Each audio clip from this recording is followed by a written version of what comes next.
श्रीराम समर्थ श्रीराम. श्रीमद दासबोध पारायण दशक 11वा भीमदशक समास 9वा उपदेश. श्रीराम आधी कर्माचा प्रसंग कर्म केले पाहिजे सांग कदाचित पडले व्यंग तरी प्रत्यवाय न घडे. श्रीराम. प्रत्येक माणसाला सर्वप्रथम कर्म हे करावेच लागते. म्हणून कर्म जे करायचे ते व्यवस्थितपणे केले पाहिजे. त्यात काही न्यूनता राहिली तर दोष लागतो. म्हणून कर्म आरंभिले काही एक सांग घडले जेथे अंतर पडिले तेथे हरिस्मरण करावे. श्रीराम. म्हणून एखादे कर्म आरंभले असता ते काही प्रमाणात यथासांग घडले पण काही ठिकाणी त्यात चूक झाली तर तेथे हरिस्मरण करावे. तरी तो हरी आहे कैसा विचार पाहावा ऐसा संधे पूर्वी जगदीशा 24 नामी स्मरावे. श्रीराम. पण ज्याचे स्मरण करायचे तो हरी आहे तरी कसा याचाही विचार करणे आवश्यक आहे. संध्या करण्यापूर्वी त्या जगदीशाची 24 नामे घेऊन त्याचे स्मरण करावे.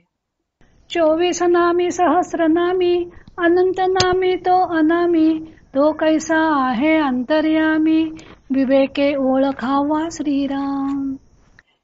ज्याची ती 24 नामे आहेत एवढेच नव्हे तर सहस्र नामेच काय पण अनंत नामे आहेत. तो वास्तविक नामरूपातीत आहे हे आपण विवेकाने आपले अंतर्यामी ओळखावे. ब्राह्मण स्नान संध्या करून आला मग तो देवार्चनास बैसला येथा सांगतो पूजिला प्रतिमा देवो. श्रीराम. ब्राह्मण स्नान संध्या करून येतो आणि नंतर देवतार्चनास बसतो. त्यावेळी देव म्हणून तो यथासांग प्रतिमेचे पूजन करतो. नाना देवांच्या नाना प्रतिमा लोक पूजिती धरून प्रेम ज्याच्या प्रतिमा तो परमात्मा कैसा आहे. श्रीराम. नाना देवांच्या नाना प्रतिमा असतात. लोक प्रेमाने त्या प्रतिमांची पूजाही करतात. पण ज्याच्या प्रतिमेची आपण पूजा करतो तो परमात्मा आहे तरी कसा हे जाणून घेतले पाहिजे. ऐसे ओळखिले पाहिजे ओळखोन भजन कीजे जैसा साहेब नमस्कारीजे ओळखिल्या उपरी. श्रीराम. या प्रकारे त्या परमात्म्याचे खरे स्वरूप जाणून मग त्याचे भजन पूजन केले पाहिजे. जसे मालक कोण आहे हे ओळखल्यानंतर त्यास आपण नमस्कार करतो तैसा परमात्मा परमेश्वर बरा ओळखावा पाहो न विचार तरीच पाविजे पार भ्रमसागराचा. श्रीराम. त्याप्रमाणे विचार करून परमात्मा परमेश्वर कसा आहे हे जाणून घेतले तरच या भ्रमरूपी भवसागराच्या पार जाता येते. पूजा घेता ती प्रतिमा अंगा येतो अंतरात्मा अवतारी तरी निजधामा येऊन गेले. श्रीराम. प्रतिमांची पूजा केली तरी ती अंतरात्म्यास पावते. भगवंतांचे अवतार किंवा अवतारी पुरुष या जगात येऊन कार्य करून परत निजधामच जातात. परी ते निज रूपे असती ते निज रूप ते जगज्योती सत्वगुण तयेस म्हणती जाणती कळा. श्रीराम. पण ते निजरूपाने असतातच आणि ते निजरूप म्हणजेच जगज्योती होय. शुद्ध सत्वगुण किंवा जाणती कळा असेही तिला म्हणतात. तये कळेचे पोटी देव सती कोट्यानुकोटी या अनुभवाच्या गोष्टी प्रत्यये पहाव्या. श्रीराम. त्या जाणती कळेच्या म्हणजेच जगज्योतीच्या पोटीच कोट्यानुकोटी देव असतात. या गोष्टीचा जाणत्या लोकांनी अनुभव घेऊन पाहावा. देहपुरामध्ये ईश म्हणून तया नाव पुरुष जगामध्ये जगदीश तैसा ओळखावा. श्रीराम. या देहरूपी पुरामध्ये जो ईश असतो त्याला त्याच्या संबंधानेच पुरुष असे म्हणतात. तोच जगाच्या संदर्भात जगदीश म्हणून ओळखला जातो. जाणीव रूपे जगदांतरे प्रस्तुत वर्तते शरीरे अंतःकरण विष्णू येणे प्रकारे ओळखावा. श्रीराम. जगातील सर्व प्राण्यांच्या शरीरात जाणीव रूपाने राहून जो त्या शरीरास कार्यप्रवण करतो तोच अंतःकरण रूपी विष्णू होय. या प्रकारे त्यास जाणून घ्यावे. तो विष्णू आहे जगदांतरी तोची आपुले अंतरी करता भोगता चतुरी अंतरात्मा ओळखावा. श्रीराम.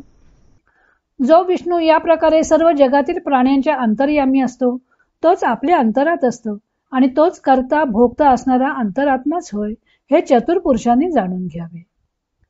ऐके देखे हुंगे चाखे, जाणो न विचारे ओळखे, कित्येका आपुले पारिखे, जाणता हे श्रीराम. तोच इंद्रियांच्या द्वारे ऐकतो, पाहतो, हुंगतो, चाखतो, सर्व जाणून विचाराने पदार्थ ओळखतो, तसेच विचाराने आपला कोण परका कोण हेही जाणतो. एकची जगाचा जिव्हाळा, परी देह लोभाचा आडताळा, देह संबंधे वेगळा, अभिमान धरी श्रीराम.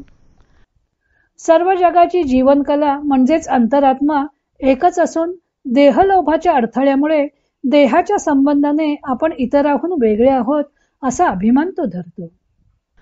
उपजे वाढे मरे मारी, जैशा उचलती लहरी वरी लहरी, चंचल सागरी भरोवरी, त्रैलोक्य होत जाते श्रीराम. सागरात जशा एका मागोमाग एक लाटा येतच राहतात, त्याप्रमाणे तो अंतरात्मा निरनिराळे देह धारण करतो. त्यांची वाढ होते, ते देह मरतात, इतरांस मारतात. अशा प्रकारे त्या चंचल अंतरात्मारूपी सागरातील लाटांच्या रूपाने त्रैलोक्याची उत्पत्ती स्थिती लय होतच राहतात.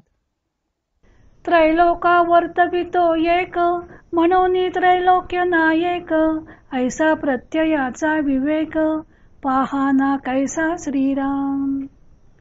संपूर्ण त्रैलोक्याला तो अंतरात्माच चालवतो, म्हणूनच त्याला त्रैलोक्य नायक असे म्हणतात.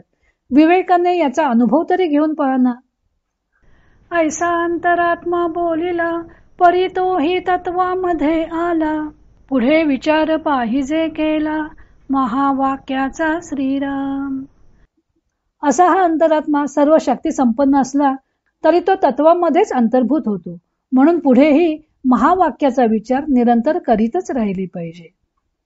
आधी देखिला देहधारी, मग पाहावे जगदांतरी, तयाचे निया उपरी, परब्रह्म पावे श्रीराम.